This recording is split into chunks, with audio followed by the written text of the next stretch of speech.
Assalamualaikum warahmatullahi wabarakatuh. Perkenalkan nama saya Yuliana Putasari.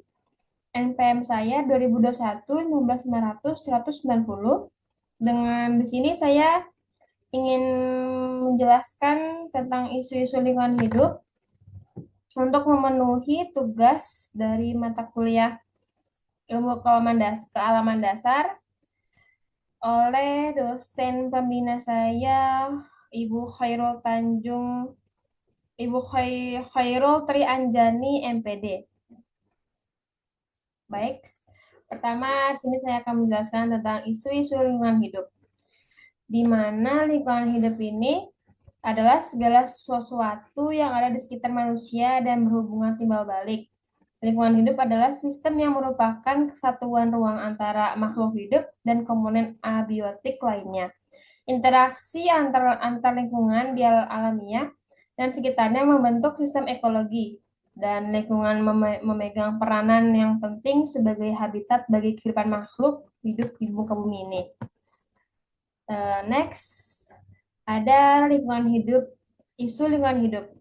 Di Indonesia, tonggak sejarah masalah lingkungan hidup dimulai dengan diselenggarakannya Seminar Pengelolaan Lingkungan Hidup Pembangunan Nasional oleh Universitas Pajajaran Bandung pada tanggal 15-18 Mei 1972, di mana isu lingkungan hidup ini merupakan permasalahan yang dihadapi oleh setiap generasi. Pemanasan global atau global warming adalah isu lingkungan hidup yang mendunia, dan masalah pemanasan global ini tentu tidak berdiri sendiri, tetapi terkait dengan banyaknya hal dan antara lain tingkat polusi yang tinggi dari negara-negara industri lainnya.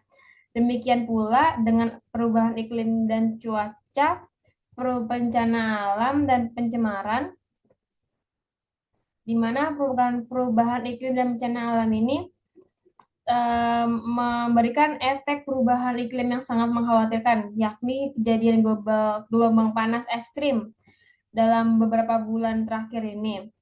Kenaikan suhu pada di Indonesia mencapai 1,1 derajat Celcius di tahun 2023, dan bagi Indonesia sektor pertanian yang menggantungkan kondisi cuaca tahunan.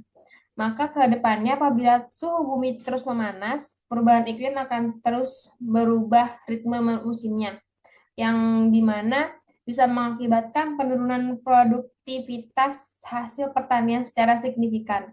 Tak terkecuali resiko gagal panen akan semakin sering terjadi. Dan next, di sini ada perubahan iklim dan bencana alam.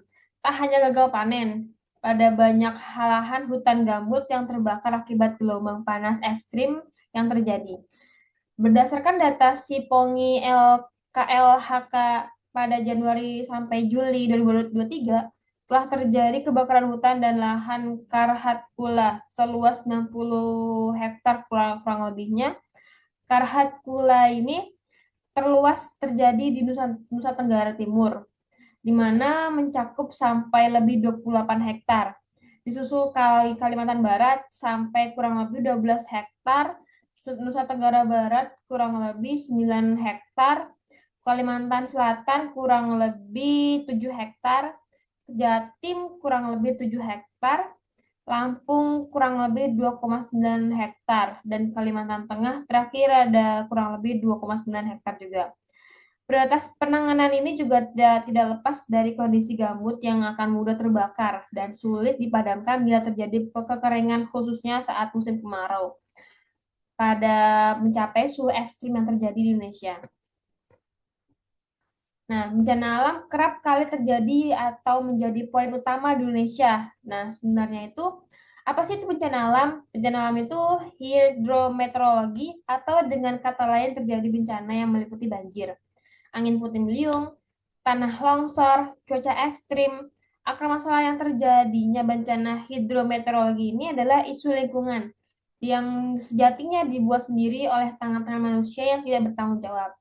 Seperti contohnya itu adalah penebangan pohon yang masih ada di Indonesia, di hutan Indonesia, terutama di Kalimantan dan Sulawesi, atau di Sumatera yang mungkin lebih banyak pohon-pohon yang ditebang-tebangin. Pencemaran sungai itu sudah kemana-mana juga ada, hampir seluruh sungai-sungai di Indonesia itu tercemar. hingga Indonesia menjadi negara pencemar sampah plastik di laut terbesar kedua di dunia. Dan bisa dilihat laju deforestasi, kegiatan penebangan pohon di hutan sebanyak 1,5 juta hektar per tahun di Indonesia. Kemudian 2,145 DAS daerah aliran sungai itu udah rusak dan sungai-sungai di Indonesia statusnya tercemar akibat limbah-limbah domestik. Ini merupakan isu-isu memprihatinkan, banyak kejadian-kejadian bencana yang terjadi belakangan ini. Akibat dari hal tersebut tanpa kita sadari dapat memberikan dampak jangka panjang. Pencemaran lingkungan. Pencemaran lingkungan adalah masuknya atau dimasukkannya makhluk hidup, zat energi, atau komponen lainnya ke dalam lingkungan, zat atau bahan yang dapat mengakibatkan pencemaran tersebut. Dan disebut pula sebagai polutan. Syarat suatu zat disebut polutan adalah keberadaannya merugikan makhluk hidup, jumlahnya melebihi batas normal, dan berada pada tempat dan waktu yang tidak tepat. Ada macam pencemaran lingkungan, yaitu pencemaran air, udara, dan tanah. Di mana pencemaran air ini merupakan peristiwa masuknya zat atau komponen ke dalam air, sehingga kualitas air terganggu, ditandai dengan perubahan bau, rasa, dan warna. Pencemaran air di Indonesia sebagian besar diakibatkan oleh aktivitas manusia yang meninggalkan limbah, oleh limbah pemukiman, limbah pertanian, limbah industri termasuk pertambangan. Dan poin penting itu adalah terutama dalam limbah pertambangan. Limbah pemukiman mempunyai pengertian sebagai lahan pencemar yang dihasilkan oleh daerah pemukiman atau rumah tangga. Limbah pemukiman ini bisa berupa sampah organik seperti kayu, daun, dan lain-lain. Dan sampah non-organik seperti plastik, logam, deterjen, dan lain sebagainya. Dan limbah pertanian merupakan pengertian segala bahan pencemar yang dihasilkan aktivitas pertanian seperti penggunaan pestisida dan pupuk. Sedangkan limbah industri mempunyai pengertian segala bahan pencemar yang dihasilkan oleh aktivitas industri yang sering menghasilkan bahan berbahaya dan beracun, seperti logonya B3. Asian Development Bank pada tahun 2008 pernah menyebutkan pencemaran air di Indonesia menimbulkan kerugian 45 triliun per tahunnya.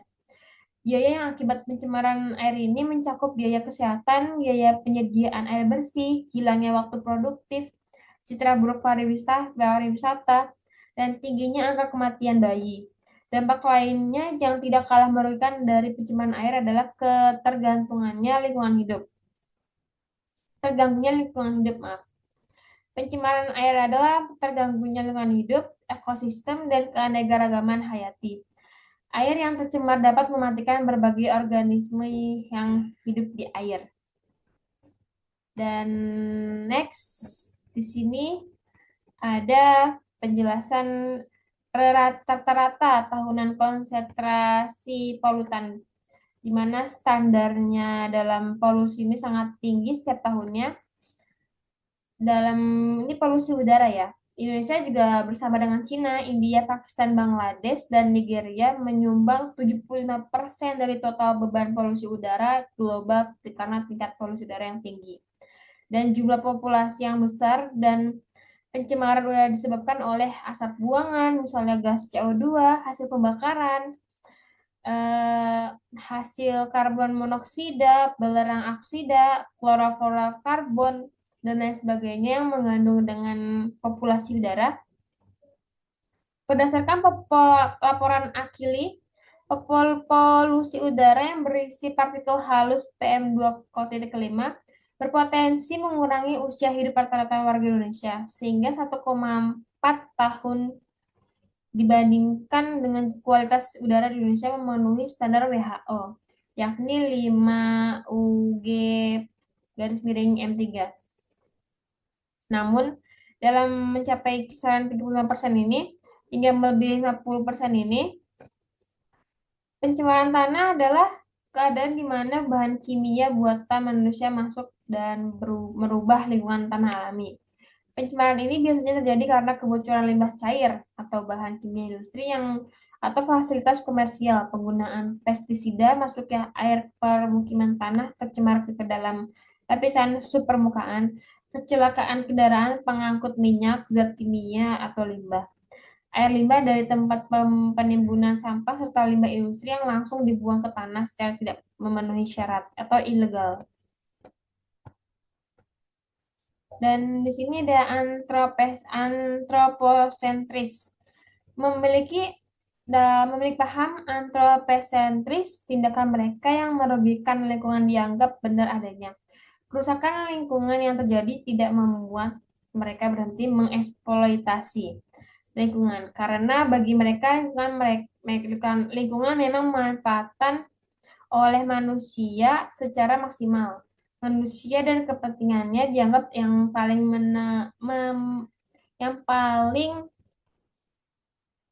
berkepentingan, dianggap paling menentukan dalam tatanan ekosistem dan dalam kebijakan yang diambil dalam kaitan dengan alam, baik secara alam langsung atau secara tidak langsung. Next ada biosentrisme, di mana pada manusia yang memiliki paham biosentrisme yang memandang makhluk hidup dan manusia berkedudukan sama sehingga harus berdampingan dan menjaga kerusakan lingkungan yang tidak menjadi masalah selama tidak ada makhluk hidup yang rusak. Tetapi manusia dengan paham biosentrisme akan bergerak saat terjadi penebangan hutan, pengundulan lahan, dan pembakaran hutan. Dan ada ekosentrisme, di mana makhluk hidup maupun benda mati lingkungan seperti air, udara, dan tanah adalah berkedudukan sama dan saling membutuhkan satu sama lain, di mana mereka akan merasa sedih akan keadaan lingkungan yang terjadi saat ini.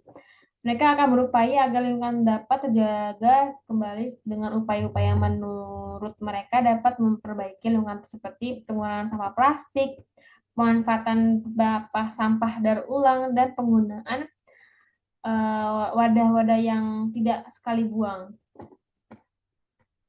Dan sekian, terima kasih presentasi saya kali ini. Kurang lebihnya mohon maaf. Wassalamualaikum warahmatullahi wabarakatuh.